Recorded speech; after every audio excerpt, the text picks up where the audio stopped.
Hello friends, welcome back to my YouTube channel. इस video में हम पढ़ने वाले क्लास 6 सिविक्स का चैप्टर नंबर 5 रूरल एडमिनिस्ट्रेशन। तो बिना किसी देरी के फटाफट से वीडियो शुरू करते हैं।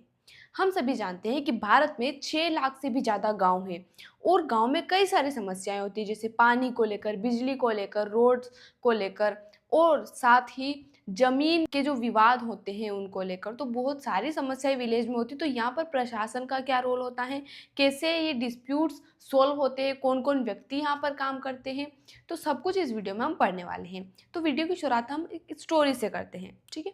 मोहन और रघु दो फार्मर्स हैं जिनके बीच में लड़ाई हो जाती है। मोहन का कहना है कि रघु ने मेड उसकी तरफ शिफ्ट कर ली है, लेकिन रघु इस बात को मानने के लिए तैयार नहीं है। अब मोहन जो है वो गरीब फार्मर है, लेकिन जो रघु है वो बहुत अमीर है, बहुत सारी ज़मीनें उसके पास हैं।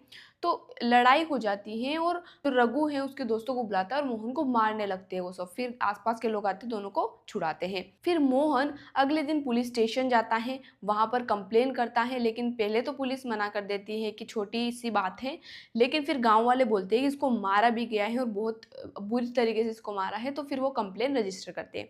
तो यहाँ पर हमने देखा कि ज़मीन को लेकर विवाद था, तो उसके लिए लड़ाई हो गई। लेकिन क्या कोई ऐसा पीसफुल तरीका है जिससे कि इन जमीन के विवादों को सुलझाया जा सके? तो बिल्कुल यहाँ पर एंट्री होती है पटवारी की। पटवारी एक ऐसा व्यक्ति होता है जो कि लैंड से रिलेटेड सारे रिकॉर्ड्स रखता है, उन रिकॉर्ड्स को अपडेट भी करता है। यानी कि उन रिकॉर्ड में रहता है कि कितनी ज़मीन किसके पास है, कौन किस ज़मीन को ओन करता है, कौन सी फसल वहाँ पर उगाई गई है, कितने वहाँ पर कुएँ हैं, ये सभी। और इसको अपडेट भी करना पड़ता है, क्योंकि अगर किसी फार्मर ने कोई खेत बेच दिया है, कोई खरीद लिया, या फिर कोई नया वेल डिग करवा दिया अपने खेत में, तो उस तरीके से, ठीक है। अब पटवारी जो होता है वो टैक्स कलेक्ट भी करता है और इन सभी के ऊपर जो रेवेन्यू डिपार्टमेंट होता है गवर्नमेंट का, वो निगरानी रखता है, ठीक है। जैसे एक स्टेट जो होता है वो डिस्ट्रिक्ट में डिवाइडेड होता है, स्टेट जो होता है वो डिस्ट्रिक्ट में डिवाइडेड होता है, और डिस्ट्रिक्ट को भी छोटे एरियाज जैसे कि जिन्हें हम तहसील कहते हैं, तो डिस्ट्रिक्ट को तहसील्स में डिवाइड किया जाता है।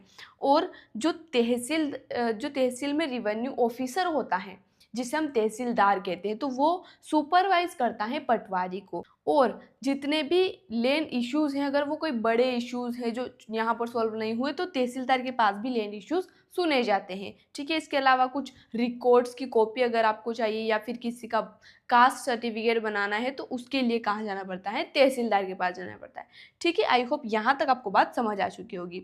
अब जब भी हम लैंड की बात करते हैं तो हमारे मन में क्या आता है कि उसका ओनर कौन होगा? कोई मैन होगा।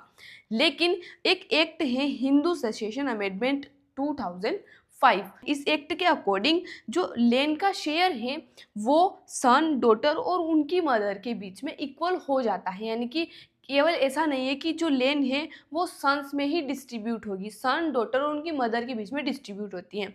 तो ये जो एक्ट है, इससे बहुत सारी वीमेन को बहुत बेनिफिट मिला है, क्योंकि पहले महिलाओं को लैंड में अधिकार नहीं दिया जाता था। तो अब इस एक्ट के बाद फिर महिलाओं को भी इसमें हिस्सा दिया जाने लगा। तो यहाँ पर एक बार और क्विक रिवीजन कर लेते हैं क्या हमने पढ़ा।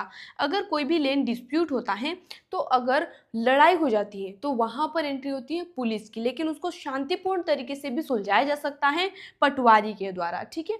पटवारी से ऊपर कौन होता है? तहसीलदार होता है। यहाँ पर अगर कोई मैटर सॉल्व नहीं हुआ तो लैंड डिस्प्यूट्स यहाँ पर भी सुने जाते हैं, ठीक है। इसके अलावा कई रिकॉर्ड्स और भी जानकारी यहाँ पर आपको मिल जाती है। तो गाइस, आई होप आपको वीडियो समझ आया होगा। मिलते हैं अगले वीडियो में नए चैप्टर के साथ। धन्यवाद।